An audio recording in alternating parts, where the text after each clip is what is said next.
Salut à vous. Alors aujourd'hui, concours GEPI Polytech, toujours en 2018. On est dans l'exercice 2, les probas. Alors, il y avait 3 parties indépendantes. Donc là, je vais faire la partie A, c'est la partie sur les probas conditionnels. Donc comme d'habitude, on lit bien le texte.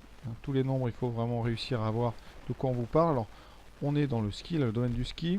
Et on est la probabilité qu'un matériel loué soit rendu abîmé. Voilà, on vous dit, si on loue une paire de skis, il y a une probabilité de 0,1 qu'elle soit abîmée. Donc ça, c'est 10%.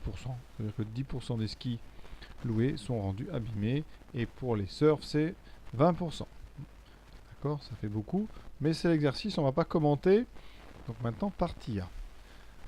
Alors, pendant chaque saison, un sportif prénommé Julien, bonjour à tous les Juliens, loue du matériel un jour par semaine. À chaque location, il a donc 70% de chance de louer des skis, 0,7, et ensuite 30% de louer un surf. Évidemment, 30% et 70 sont complémentaires là. Donc il loue soit un ski, soit un surf. Et comme d'habitude, j'aime bien, c'est m'approprier les lettres ici qui désignent les différents événements. Donc A, c'est le matériel abîmé, la lettre A de abîmé, c'est bon. B, c'est bon état. Et S, c'est des skis. Attention, c'est pas surf, donc surf. Là, vraiment, on va faire tout de suite se mettre d'accord. S, c'est donc on loue des skis. Et pour le surf, on va donc prendre le contraire, ça sera S bar. Surf. Alors dans le texte, on a P1 égale 0,1. C'est donc ici la probabilité d'avoir un matériel abîmé. Ici, abîmé pour une paire de skis. Alors qu'est-ce que c'est ce P1? On va déjà essayer de bien comprendre. C'est donc un matériel. Ça veut dire que 10% des skis qui ont été loués ont été rendus abîmés. Donc parmi les skis loués, 10% sont abîmés. On a donc une probabilité conditionnelle. Ça veut dire que parmi les skis, donc ça veut dire qu'on est dans la probabilité de sachant S, et c'est P de A, P de abîmé, sachant qu'on va louer des skis, c'est donc 0. Voilà, ça veut dire que dans l'arbre, ça va trouver sa place bien naturellement sur une branche qui part de S et qui va vers A. D'accord? Une branche SA. On l'a, cette branche SA, elle est ici. On met donc 0,1. Par ici, évidemment, règle, on ouvre 0,1. On ne doit oublier personne, donc on aura 90% pour l'autre chemin, donc 0,9. Ensuite, P2, on vous annonce. Donc P2, c'est 0,2. C'est la probabilité qu'un surf soit rendu abîmé. Donc, c'est la probabilité conditionnelle. Probabilité conditionnelle, on sait qu'on a pris un surf. Et donc, c'est la probabilité d'avoir un matériel abîmé, sachant qu'on avait un surf ici, donc c'est 0,2. Et ça, c'est donc quelque chose dans un arbre que vous trouverez. C'est une branche qui part d'un S bar pour aller vers un A. Et vous voyez, dans l'arbre, ça prend sa place ici. Donc on a 0,2, 20%. Pour le reste, même soustraction. La somme doit faire 1, donc ça fait 0,8. Voilà, ça c'était demandé, c'était remplir l'arbre. Alors il est incomplet au début, on a 0,7 ici, évidemment. 0,7 c'est des skis, donc 0,3 c'est du surf. Voilà, ça c'est donc remplir l'arbre de probabilité. Donc vous voyez, je relis la question, compléter l'arbre ci-contre avec les probabilités correspondantes. C'est fait. Question A2. Voilà, tout le reste. On vous dit quoi en italique? Dans chacune des 3 questions qui suivent, une affirmation vous est proposée. Est-ce qu'elle est vraie ou fausse? Là, au concours, on ne dit aucune justification. Évidemment, on va les faire, nous. Donc, une semaine, Julien loue du matériel. Qu'est-ce qu'on nous affirme? Alors, la probabilité que Julien rende un surf abîmé est plus élevée que la probabilité qu'il rende des skis abîmés. Vrai ou faux? Alors, surf abîmé, cet événement, en termes de lettres. Surf, c'est S bar. Abîmé, c'est A. Surf abîmé, c'est-à-dire qu'on a un surf et en même temps il est abîmé. C'est donc une intersection. C'est donc S bar inter A. La probabilité de cet événement, c'est une intersection.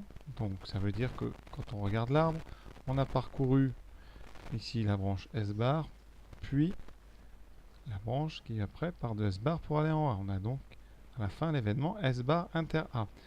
Probabilité, quand on parcourt un arbre, on fait des produits, on l'a vu. Donc les produits, ça sera P de S bar multiplié par la deuxième petite branche ici qui part de S bar pour aller dans A. Donc en conditionnel, vous savez que ça c'est P de A sachant S bar. C'est donc 0,3 fois 0,2, ce qui me donne 0,06. Donc 6% de chance que le surf, qu'on ait rendu un surf abîmé. C'est-à-dire à la fois un surf et à la fois du matériel abîmé. Pour ski abîmé, c'est le même raisonnement, c'est donc une intersection, mais cette fois-ci de l'événement ski S par l'événement abîmé A. On calcule donc la probabilité de cette intersection. En termes de chemin dans l'arbre, on passe au début par S, puis par A. Même raisonnement, principe multiplicatif des arbres, ça fait P de S fois P de A sachant S. Donc 0,7 fois 0,1, on trouve 0,07 qui est supérieur. Donc, qu'est-ce qu'on a? La probabilité de surf abîmé est donc 0,06 est plus petite.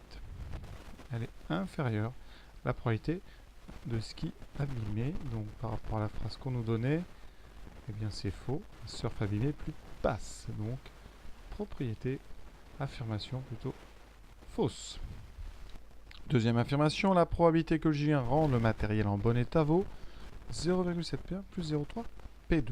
Alors, ici, on va d'abord traduire matériel en bon état. Qu'est-ce que c'est que ça? Matériel bon état, c'est l'événement qui s'appelle donc A bar, puisque ça veut dire que c'est le matériel qui n'est pas abîmé. Donc, on cherche P2 A bar. Alors, dans l'arbre, A bar, il apparaît sous, eh bien, deux choses. Alors, ça, ici, j'ai mis B. C'est B dans l'arbre. Alors B, ça va être bon état, j'avais oublié. C'est aussi tout simplement A bar. Donc P de A bar, c'est P de A. Pardon, ça s'appelle P de B. Tout à l'heure, j'ai appelé ça. Donc non, ça n'était pas encore servi de A bar, donc tant mieux.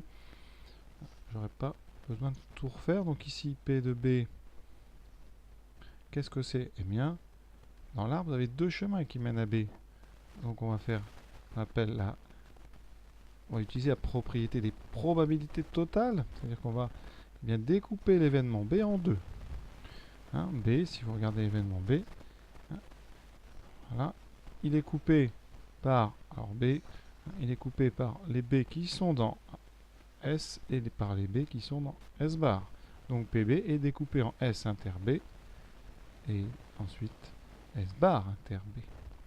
C'est les deux chemins différents qui vont mener, alors je vais vous le montrer. Vous avez donc le chemin ici qui passe par S puis par B, suivi du chemin qui passe par S bar, puis par B. C'est la réunion de ces deux chemins qui va faire la probabilité P de B. Alors, P de S inter B. On va passer par le chemin S puis le chemin B. Donc rapidement, P de S fois P de B sachant S, donc 0,7 fois 0,9. Plus la même chose pour l'autre chemin, P de S bar 0,3. fois P de B sachant S bar 0,8. On regarde, calcul 0,63 plus 0,3 fois 8, 24 égale 0,87. Donc, est-ce que c'est la formule qu'on nous annonce? Alors vous, on vous propose une formule.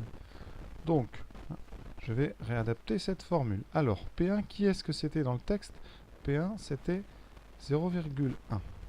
Je vais calculer 0,7 P1, donc 0,7 fois 0,1.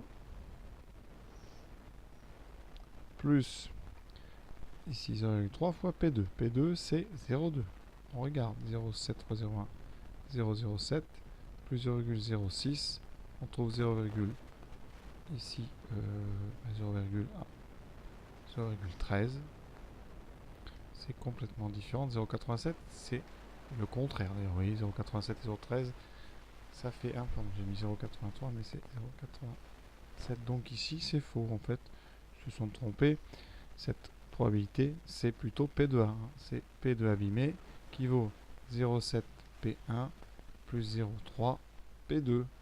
C'est justement les autres branches. Celles qui commençaient ici, donc on partait de S, puis ensuite on allait en A. Ça fait 0,7 fois 0,1, c'est-à-dire 0,7 fois P1. Et ensuite S bar, 0,3 fois 0,2. 0,2 c'était P2. Donc ils se sont trompés. Ça, c'est la probabilité que Julien rende le matériel abîmé. La dernière question maintenant, alors c'est exactement un sujet de bac, classique, la petite partie sur les probas conditionnels avec à la fin une proba inversée. Ici, qu'est-ce qu'on vous demande? On vous dit qu'il rend matériel abîmé, donc c'est une proba conditionnelle. Ça veut dire que c'est une proba ici, sachant A. Et on veut la probabilité qu'il s'agit de ski. Donc ski, je vous rappelle c'est S, donc c'est P de S sachant A. Vous connaissez P de A sachant S. On inverse en utilisant la formule P de S inter A divisé par P de A. Ça tombe bien. On vient de calculer P de A. P de A, c'est 0,13. P de S inter A, Je remets sur le dessin, donc on passe par S puis par A. On l'a vu plusieurs fois, c'est 0,7 fois 0,1, donc 0,07 sur 0,13. On multiplie en haut et en bas par 100, ce qui fait 7 sur 13. Donc là, c'est vrai. On vient de terminer la première partie. Bon, ça va vous paraître facile si vous êtes bien entraîné, hein, mais comme ça, rapidement, ça fait toujours du bien. Voilà. Maintenant, évidemment, je vous invite à faire la suite de ce sujet. On fera dans une autre vidéo pour pas tout mélanger. Ça sera la partie B de ce sujet, ici. Donc, je vous souhaite bonne fin de journée à vous. À bientôt, j'espère.